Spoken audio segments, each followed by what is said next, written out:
Bismillahirrahmanirrahim. Assalamualaikum warahmatullahi wabarakatuh.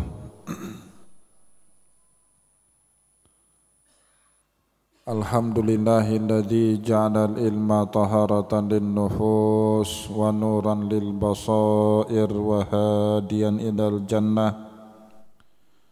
Asyhadu an la ilaha illallah wahdahu la syarikalah wa asyhadu anna Muhammadan abduhu wa rasuluhu sahibul burhan. Allahumma salli wa sallim ala rasulikal karim Muhammad sallallahu alaihi wasallam wa ala alihi wa ashabihi wa man tabi'ahu bi ihsanin ila yaumiddin. Summa amma ba'du.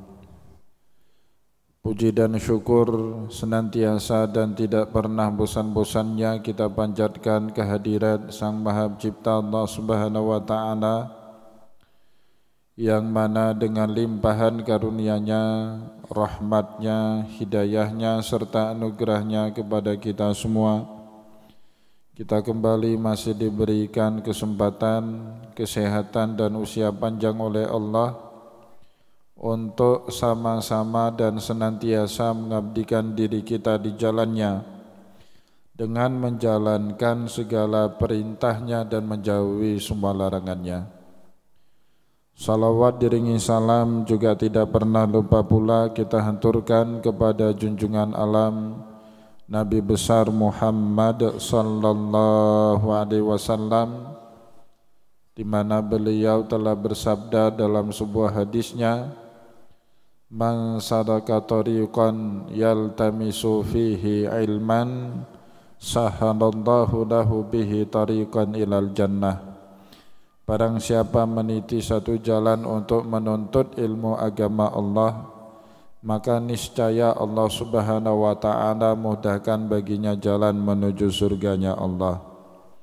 Bapak Ibu kaum muslimin dan muslimat yang dimuliakan oleh Allah, mari pada kesempatan malam Jumat yang penuh dengan keberkahan ini, sambil kembali kita niat iktikaf di rumah Allah dan juga sambil kita menunggu datangnya pelaksanaan sholat Isya berjamaah, mari sama-sama kita kembali melanjutkan pengajian sirah nabawiyah kita dengan kitab Zadul Ma'ad fi Hadi Khairil Ibad karya Imam Ibnul Qayyim Al-Jauzi rahimahullahu ta'ala anhu.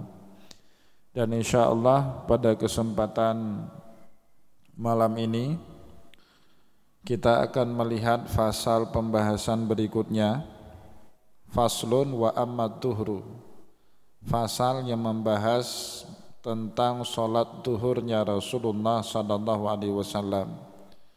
Pada pertemuan yang lalu kita sudah banyak menjelaskan bagaimana sholat subuh yang dikerjakan dulu oleh Rasulullah SAW, baik jumlah rakaatnya, baik kaifiyah atau tata cara sholat subuh yang dikerjakan oleh Rasulullah, sampai Nabi Muhammad punya kebiasaan memanjangkan bacaan Al-Qur'annya di dalam sholat subuh yang berbeda dengan sholat-sholat yang lain, sehingga ittifaqlah para ulama, sepakatlah para ulama, satu-satunya dari sholat 5 waktu yang sunnah bagi imam membawa ayat panjang itu hanya pada sholat subuh.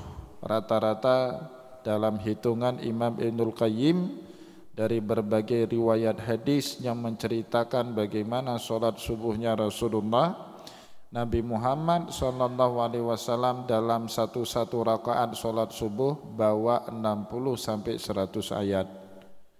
Nah, itu berbeda halnya dengan sholat-sholat yang lain. Biasanya Rasulullah SAW dalam sholat yang lain memendekkan bacaan ayatnya, nahwa khamsati ayatin. Rata-rata Nabi Muhammad SAW membawa kisaran 5 ayat saja di dalam sholat-sholat yang lain. Begitu juga Bapak Ibu kaum muslimin dan muslimat yang dimuliakan oleh Allah, pada pertemuan yang lalu juga Kita sudah menyampaikan salah satu kebiasaannya Nabi. Kalau beliau sholat subuh di hari Jumat, maka biasanya pada rakaat pertama Rasulullah SAW mengkhatamkan bacaan surat sajadah, dan baru di rakaat yang kedua Rasulullah SAW mengkhatamkan surat Al-Insan. Itu sunnah yang kita peroleh dari Rasulullah SAW. Meskipun sunnah itu kadang-kadang ditinggalkan oleh Rasulullah kalau ada tujuan tertentu yang ingin dilakukan oleh Nabi kita selepas sholat subuh. Misalnya kalau Nabi Muhammad SAW menggelar halaqatul ta'lim atau halaqah pengajian dengan para sahabatnya, maka Nabi Muhammad meringkas bacaan sholat subuhnya. Jadi bagi kita yang ada niatan lain setelah sholat subuh, meringkas bacaan sholat subuh kita juga bahagian daripada sunnah Nabi Muhammad SAW yang lain. Nah, itu yang pada pertemuan yang lalu juga kita sampaikan. Nabi Muhammad dalam satu perkara mewariskan kepada kita banyak model sunnah. Ini yang disebut oleh para ulama at-tanawwu fi sunnah atau at-tanawwu fil ibadah. Rasulullah mempraktekkan beraneka ragam sunnah dalam satu model ibadah yang ia kerjakan, dan semuanya jika kita ikuti termasuk kita mendapatkan sunnahnya Nabi Muhammad sallallahu alaihi wasallam. Nah, maka Bapak Ibu kaum muslimin dan muslimat yang dimuliakan oleh Allah, pada pertemuan malam ini kita masuk fasal pembahasan berikutnya. Karena kalau diambil awal mula sholat itu sholat subuh, maka setelah sholat subuh itu kita mengerjakan sholat duhur. Di dalam kitab Zadul Ma'ad kemudian dijelaskan bagaimana praktek sholat duhur yang dulu dikerjakan oleh Rasulullah SAW. Faslun wa amma duhru, fasal adapun duhur yang dikerjakan oleh Rasulullah, fakana yutilu qira'ataha ahyanan. Terkadang Nabi Muhammad SAW juga memanjangkan bacaannya, dan terkadang juga oleh Rasulullah SAW bacaannya itu diringkas atau dipendekkan, terutama Bapak Ibu dalam 2 rakaat yang pertama. Nabi Muhammad SAW dalam 2 rakaat yang pertama biasanya memanjangkan bacaan. Ya, maka oleh sebab itulah di dalam mazhab kita Syafi'i, sunnah bagi siapapun yang mengerjakan sholat duhur, baik pengerjaannya secara berjamaah atau mengerjakannya secara sendiri-sendiri, setelah membaca Al-Fatihah pada 2 rakaat yang pertama kita baca ayat pilihan, yaitu sunnahnya seperti itu. Jadi Bapak Ibu kalau sholat duhur dan juga sholat asar, pada 2 rakaat yang pertama setelah baca Al-Fatihah, sunnah kita baca sesuatu dari surat yang mudah bagi kita untuk kita baca. Tetapi Bapak Ibu pada 2 rakaat yang terakhir, sunnahnya hanya memadakan dengan bacaan Al-Fatihah. Nah, itu riwayatnya ada dari sahabat Nabi Muhammad SAW. Ya, di sini dinukilkan juga kepada kita oleh Imam Ibnul Qayyim. Hatta qala Abu Sa'id Al-Khudri radhiyallahu anhu, sahabat Nabi yang bernama Abu Sa'id Al-Khudri radhiyallahu anhu, beliau menceritakan kepada kita, kanat sholatu duhur tuqamu. Dulu pada saat sholat duhur itu ditegakkan, ya makna ditegakkan di sini dikumandangkan iqamah sama muazin. Jadi pada saat dikumandangkan iqamah sama muazin, itu adalah pertanda kalau sholat duhur akan segera dikerjakan. Ya, maka oleh sebab itu di dalam fikih, iqamah itu sebenarnya bagi orang yang sudah ada di dalam masjid. Sedangkan azan itu seruan memanggil orang yang berada di luar masjid. Maka oleh sebab itu sebahagian ulama mengatakan sunnah memang azan itu dibunyikan sekeras-kerasnya, disuarakan setinggi-tingginya, karena tujuannya untuk memanggil orang yang masih di luar masjid untuk segera masuk ke dalam masjid. Tetapi Bapak Ibu adapun iqamah itu hanya untuk memberitahu, ya hanya untuk memberitahu orang-orang yang sudah ada di dalam masjid untuk siap-siap segera bangun meluruskan safnya sholat. Jadi iqamah itu hanya khusus bagi orang yang ada di dalam masjid. Nah, sehingga berdasarkan pemahaman seperti itu di sebagian masjid kita Bapak Ibu, azan itu pakai mikrofon luar. Tetapi kalau iqamah itu tidak menggunakan mikrofon, cukup didengar oleh orang yang ada di dalam masjid, ya, karena iqamah itu hak pemberitahuan dari seorang muazin kepada jamaah yang sudah hadir di dalam masjid. Sunnahnya kita berdiri kapan? Saat kita mendengar muazin mengatakan hayya 'alas shalah. Sebagian ulama seperti itu. Tetapi ada juga sebagian ulama mengatakan sunnahnya kita berdiri pada saat muazin mengucapkan qad qamatis shalah. Ada dua pendapat di situ. Namun Bapak Ibu, kalau seandainya dikhawatirkan saf tidak lurus pada saat jamaah berdiri dalam ucapan hayya 'alas shalah, apalagi qad qamatis shalah, maka oleh sebab itu jamaah disunnahkan bangun lebih awal. Saat muazin mau mengumandangkan iqamah, kita jamaah, terutama jamaah yang di belakang, karena dia harus bergerak mengisi saf-saf yang ada di depannya terlebih dahulu.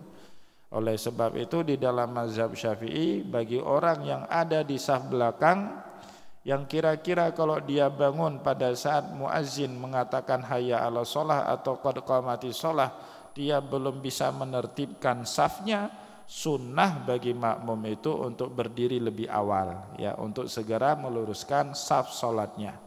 Tetapi bagi orang yang ada di saf depan, ya kan dia enggak ngisi kemana-mana, dia enggak gerak lagi kemana-mana Bapak Ibu. Maka sunnahnya bangun seperti sunnahnya Rasulullah Sallallahu Alaihi Wasallam. Nabi Muhammad sunnah berdiri itu kita cuma punya dua riwayat. Sebagian riwayat mengatakan Rasulullah bangun pada saat mendengar ucapan iqamah muazin hayya 'alas shalah. Sebagian lagi mengatakan Rasulullah sallallahu alaihi wasallam bangun saat mendengar ucapan muazin qad qamatis shalah. Nah, yang praktek seperti itu memungkinkan bagi orang yang berdiri di saf yang depan, ya. Ini perlu saya sampaikan Bapak Ibu, ada sebagian jamaah di sebagian masjid itu negur kita gara-gara kita belum bangun, padahal kita bangun saat kita mau dengar hayya 'alas shalah atau qad qamatis shalah kalau kita berada di saf depan, supaya dapat pahala sunnah seperti yang dikerjakan oleh Rasulullah sallallahu alaihi wasallam. Tetapi kalau kita berada di saf belakang, ya sunnahnya segera merapatkan saf, karena khawatir kita kalau nanti bangunnya pada saat hayya 'alas shalah atau qad qamatis shalah, safnya belum lurus, saf-saf yang di depan kita itu belum terisi habis. Nah, maka ada dua sunnah atau tiga sunnah di situ yang bisa kita praktekkan, ya, pada saat kita mau bangun untuk mengerjakan sholat. Bapak Ibu kaum muslimin dan muslimat yang dimuliakan oleh Allah, kita kembali kepada riwayat ini. Abu Sa'id Al-Khudri radhiyallahu anhu menceritakan kepada kita, kanat sholatu duhru tuqamu, pada saat sholat duhur ditegakkan, diiqamahkan, fayadhabu adzahibu ilal baqi, maka banyaklah orang bergerak, ya, dari arah perkuburan Baqi, fayuqdi hajatahu, baru kemudian dia berwudu, ya, fayuqdi hajatahu di sini maknanya dia baru mulai diwudu. Jadi pada saat muazin mengumandangkan iqamah, baru orang-orang dari arah kuburan Baqi itu bergerak Bapak Ibu, berwudu, fayaqdi hajatahu.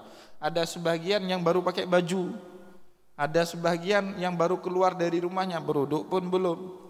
Summa ya'ti ahlahu, ya, ada sebagian Bapak Ibu yang kembali dulu ke rumahnya, yang ngomong-ngomong dulu sama keluarganya, fayatawaddau, dan kemudian baru dia berwudu. Dengar iqamah, ada sebahagian sahabat Bapak Ibu kaum muslimin dan muslimat yang dimuliakan oleh Allah, fayaqdi hajatahu, dia pulang ke rumah bertemu dengan keluarganya, fayatawaddau, dia berwudu terlebih dahulu, wa yudrikun nabiyya sallallahu alaihi wasallam fi raqatil ula mimma yutiluha, tetapi mereka tidak masbuk. Satu rakaat pun tidak masbuk. Yudrikun Nabi sallallahu alaihi wasallam fi rakaatil ula. Mereka bahkan bisa bersamaan rukuknya di rakaat yang pertama itu bersama dengan Rasulullah sallallahu alaihi wasallam. Ini pertanda apa Bapak Ibu? Salatnya Nabi Muhammad terutama di rakaat yang pertama dan di rakaat yang kedua pada salat zuhur dan salat asar lebih panjang ya, mimma yutiluha, yang memang dibiasakan oleh Rasulullah lebih panjang dibaca dibandingkan rakaat yang ketiga, dibandingkan rakaat yang keempat. Maka oleh sebab itu Bapak Ibu kaum muslimin dan muslimat yang dimuliakan oleh Allah, berdasarkan hadis Abu Sa'id Al-Khudri radhiyallahu anhu wa rawahu Muslim, dan hadis ini ada di dalam Sahih Muslim, para ulama terutama ulama yang bermazhab Syafi'i berfatwa kalau kita juga sunnah mengikuti Nabi Muhammad sallallahu alaihi wasallam. Maka kalau kita mengerjakan sholat duhur pada rakaat yang pertamanya itu baca ayat yang sedikit lebih panjang dibandingkan ayat pada rakaat yang kedua. Bacaan pada rakaat ayat kedua lebih singkat dibandingkan rakaat yang pertama. Sedangkan pada rakaat yang ketiga dan rakaat yang keempat sunnahnya hanya membaca Al-Fatihah saja, tidak baca yang lain. Nah, itu pemahaman para ulama bermazhab Syafi'i berdasarkan riwayat-riwayat dari berbagai hadis dari Rasulullah sallallahu alaihi wasallam. Bapak Ibu kaum muslimin dan muslimat yang dimuliakan oleh Allah, dalam cerita yang lain riwayatnya masih sama dari Abu Sa'id Al-Khudri radhiyallahu anhu. Beliau pernah Bapak Ibu dikumandangkan iqamah. Beliau baru siap-siap pakai baju dari dalam rumahnya, bergerak, berwudu, kemudian baru datang ke masjid, ya baru datang ke Masjid Nabawi. Ini di waktu yang lain, dalam riwayat yang lain. Kalau dalam riwayat yang pertama ini, saat dikumandangkan iqamah, Abu Sa'id Al-Khudri baru siap-siap, masih di rumah bersama dengan keluarganya, kemudian beliau wudu. Kemudian beliau pergi dari arah kuburan Baqi menuju ke Masjid Nabawi, tetapi beliau tidak masbuk serakaat pun bersama dengan Rasulullah. Bahkan bisa ruku dapat rakaat pertama dengan Rasulullah sallallahu alaihi wasallam. Itu cerita riwayat yang pertama Bapak Ibu. Maknanya apa? Nabi Muhammad memang juga pernah memanjangkan rakaat salat duhurnya, terutama rakaat yang pertama dan rakaat yang kedua. Bahkan di dalam mazhab Syafi'i, kalau imam tahu Bapak Ibu saat dia mau ruku atau saat dia mau habis bacaan pada rakaat pertama dan dia mau berpindah ke posisi ruku, itu sunnah bagi imam cari ayat yang lain. Kalau dia tahu ada orang yang buru-buru mau dapat rakaat yang pertama, maknanya apa? Sunnah bagi imam menunggu makmum. Karena sebaik-baiknya sholat jamaah Bapak Ibu, sholat jamaah yang paling sedikit jumlah makmum yang masbuk. Nah, jadi disuruh tunggunya boleh memanjangkan ayat, silakan. Atau tunggunya boleh saat imam ruku. Ya, saat imam ruku itu dia tambah lagi bacaan Subhana rabbiyal azimi wa bihamdi.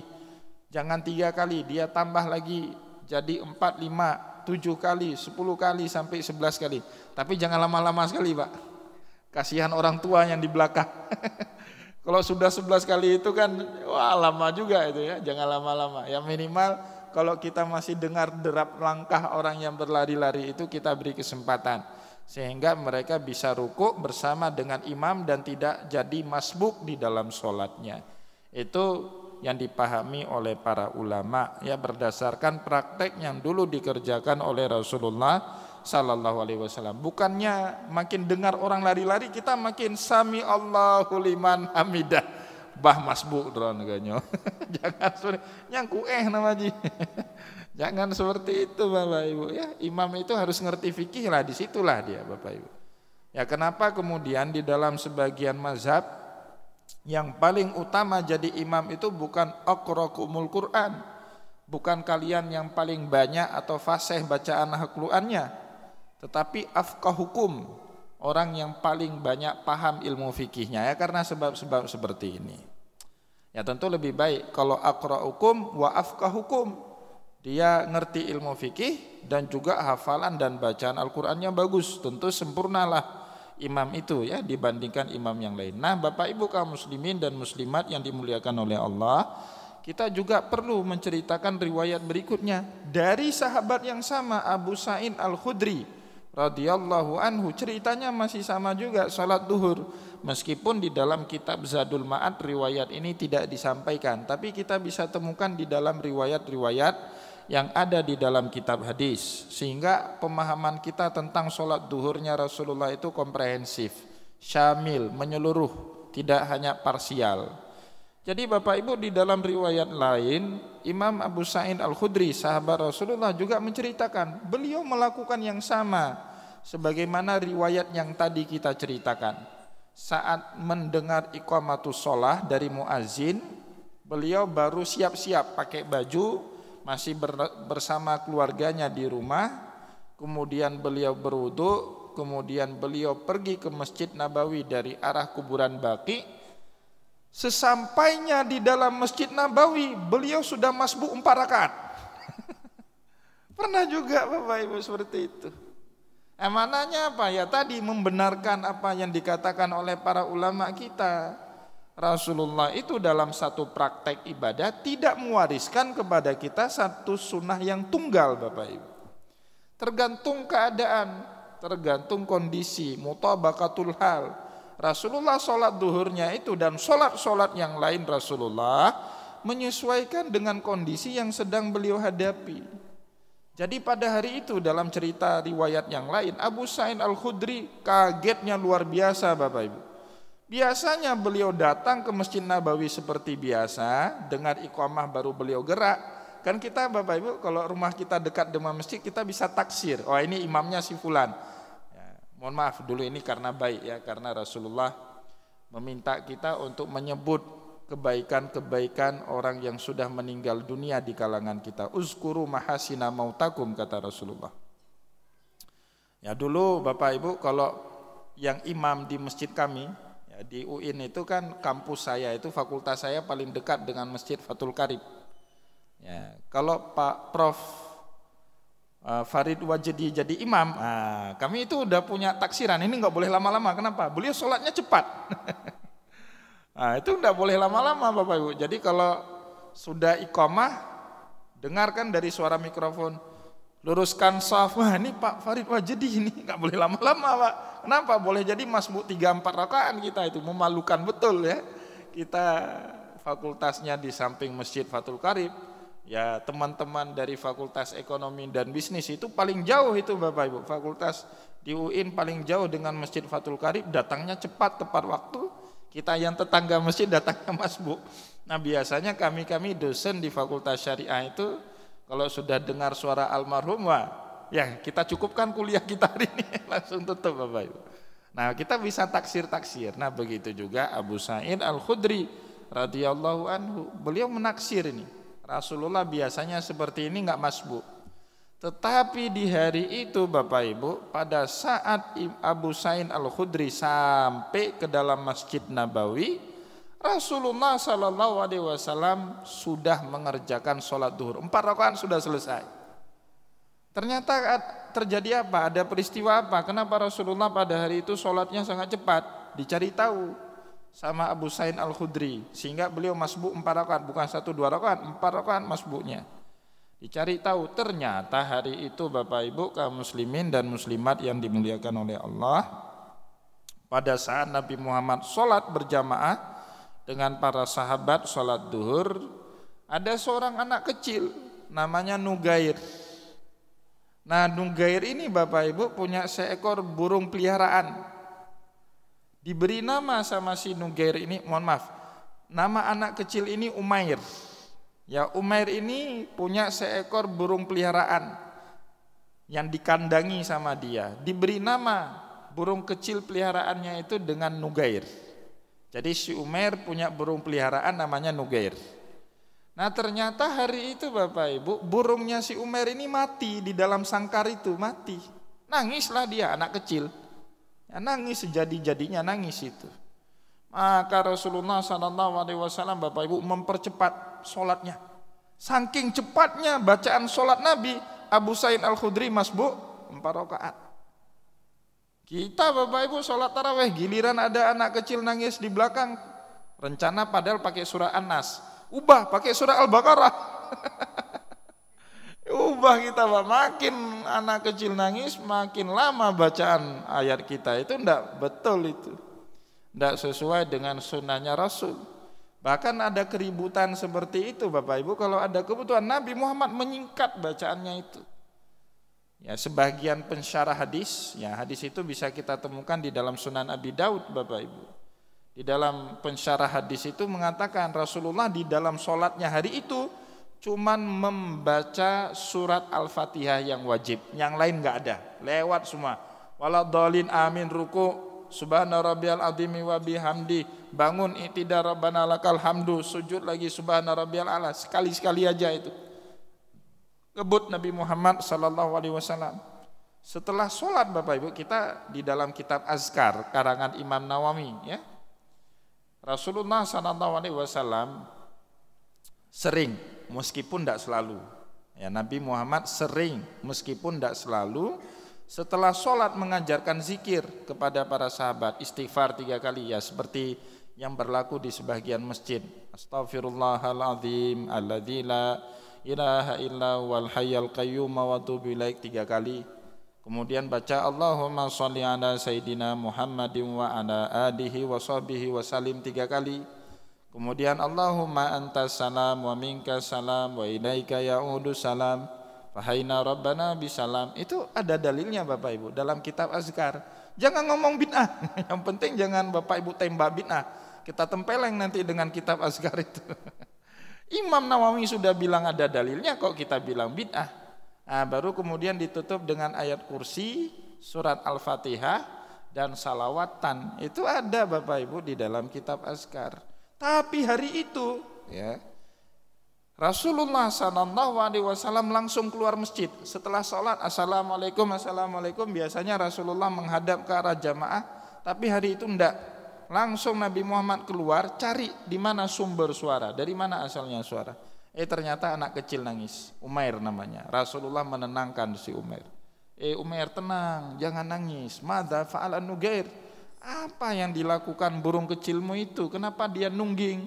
Kenapa dia enggak gerak? Dihibur sama Nabi. Jadi Bapak Ibu, Nabi Muhammad demi anak kecil, demi bela-belain anak kecil, sholatnya diperpendek, ya kan? Itu dia. Sholatnya dipersingkat Bapak Ibu demi membahagiakan anak kecil. Itu belum lagi cerita yang lain. Pernah para sahabat Bapak Ibu, ini cerita di dalam kitab Duratun Nasihin, tahun 2 Hijriah, tahun di mana hari raya Idul Fitri pertama Bapak Ibu. Ya, karena syariat puasa Ramadan itu tahun 2 Hijriah. Ya, dan di tahun itu pula Rasulullah SAW jihad perang Badar. Tanggal 7 Ramadan, perang Badar Bapak Ibu. Nah, pada saat itu Rasulullah SAW menggelar sholat Id tidak di Masjid Nabawi, tapi di tanah lapang. Ya, di lapangan. Sholat di situ. Nabi Muhammad saat mau pergi dari rumahnya ke tanah lapang, tiba-tiba ketemu anak kecil. Anak kecil ini introvert Bapak Ibu, sendiri dia di pojokan, enggak berteman dengan kawan-kawannya. Dilihat, diperhatikan sama Rasulullah, ini kok anak enggak ketawa, enggak bermain, enggak bahagia seperti teman-temannya yang lain.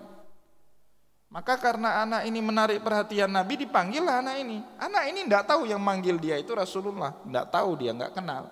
Bahwa dia tahu pemimpin dia itu namanya Muhammad, tahu dia, cuman wajahnya dia enggak kenal. Maka dipanggil anak kecil polos, dia datangi. Rasulullah bertanya, anak kecil, kenapa kamu enggak ikut bermain bahagia sama teman-temanmu itu? Dijawab sama anak kecil itu, ya Rasulullah, saya punya bapak ikut jihad sama Rasulullah. Wahai paman lah, dia enggak kenal itu Nabi ya, wahai pamanku. Saya punya bapak kemarin tanggal 7 Ramadan ikut jihad perang Badar bersama dengan Rasulullah. Dia enggak kenal orang yang di depan dia itu adalah Rasulullah. Bapak saya syahid, meninggal di dalam perang Badar itu. Kemudian ibu saya itu lari, bawa harta bapak saya, nikah dengan laki-laki lain. Jadilah saya sebatang kara. Orang lain semuanya punya bapak, punya ibu. Sedangkan saya yatim piatu, sekarang enggak ada lagi orang yang memperhatikan saya. Oh, sedih Rasulullah. Dibawa pulang anak itu Bapak Ibu ke rumahnya Nabi. Itu sahabat tunggu di lapangan, di belang padang lah nunggu para sahabat. Ini kok nggak datang-datang Nabi ya? Kalau sekarang ada HP, telepon sebentar-bentar Pak. Nah, itu kan kayak itu panitia masjid kalau kita telat jadi khatib, mana Ustadz udah sampai belum? Telepon lagi. Iya sebentar lagi mana?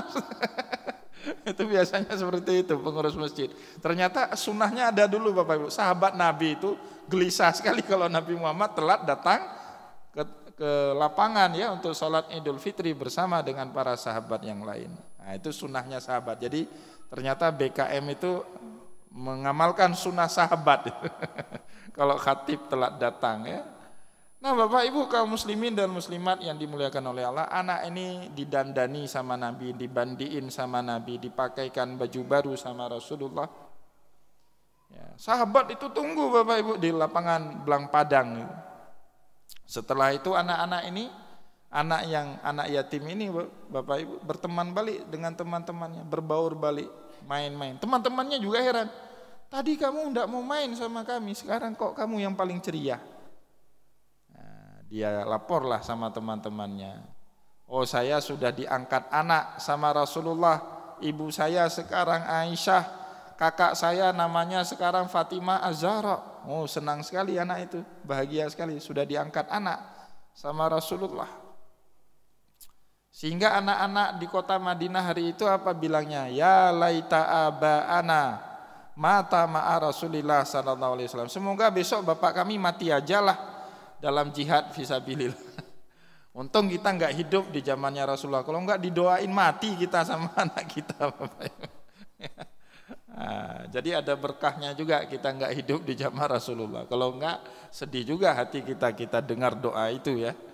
Nah maka Bapak Ibu kaum muslimin dan muslimat yang dimuliakan oleh Allah, ada dua riwayat ya di dalam bab ini. Di mana di riwayat pertama Abu Sa'id Al-Khudri menceritakan kepada kita, beliau datang siap-siap saat iqamah, baru pakai baju, masih di rumah, wudu, sampainya di Masjid Nabawi. Rasulullah SAW masih di rakaat yang pertama, beliau tidak masbuk sama sekali. Maknanya apa? Rasulullah memanjangkan bacaan Al-Qur'annya.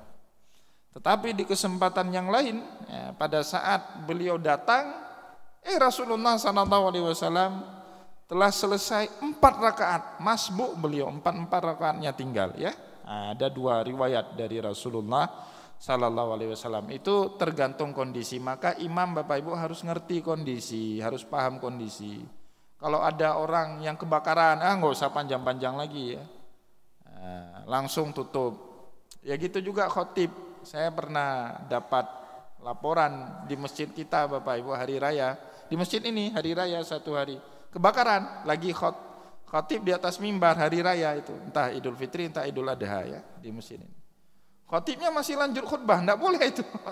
Tutup terus. Barakallahu li wa lakum fil Qur'anil Karim. Udah tutup terus. Ya kan ada musibah, ngapain kita panjang-panjang lagi? Enggak bagus. Ya, kalau sholatnya pun boleh ditunda sebenarnya Pak. Lebih utama itu memadamkan api dulu. Sholatnya nanti belakangan, setelah itu semua ya baru sholat lagi. Enggak menjadi masalah itu ya. Nah Bapak Ibu kaum muslimin dan muslimat yang dimuliakan oleh Allah, kita padakan dulu ya. Besok insya Allah pada pertemuan yang akan datang kita akan jelaskan bacaan-bacaan yang dipakai oleh Nabi, yang dibaca oleh Nabi di dalam sholatnya ya, sholat duhur dan sholat asar, termasuk juga apa latar belakang sejarah. Kenapa 2 sholat ini, duhur dan asar itu dibaca sir sama Rasulullah, tidak dibaca jahar sebagaimana sholat subuh, maghrib dan isya. Nah nanti juga insya Allah pada pertemuan yang akan datang kita akan jelaskan bagaimana konsekuensinya kalau imam sholat duhurnya bacanya jahar seperti sholat Jumat, atau sholat maghribnya dibaca sir seperti sholat duhur. Nah insya Allah besok lah, jangan malam ini. Kalau malam ini kita sambung jam 10 nanti sholat isya. Kalau di pesantren enggak apa-apa ya, kalau di Lamprit bahaya Pak ya, masjid umum ya, masjid orang banyak. Baik Bapak Ibu kaum muslimin dan muslimat yang dimuliakan oleh Allah, kita cukupkan pengajian kita pada malam ini. Semoga apa yang kita sampaikan pada malam ini bermanfaat kepada kita semua dan semoga bisa kita praktekkan, bisa kita amalkan apa yang pernah dikerjakan dulu oleh baginda Rasulullah SAW. Saya mohon maaf jika ada yang tidak berkenan. Wallahu muwaffiq ila aqwamit thariq wa nasrun minallahi fatun qarib. Wassalamualaikum warahmatullahi wabarakatuh.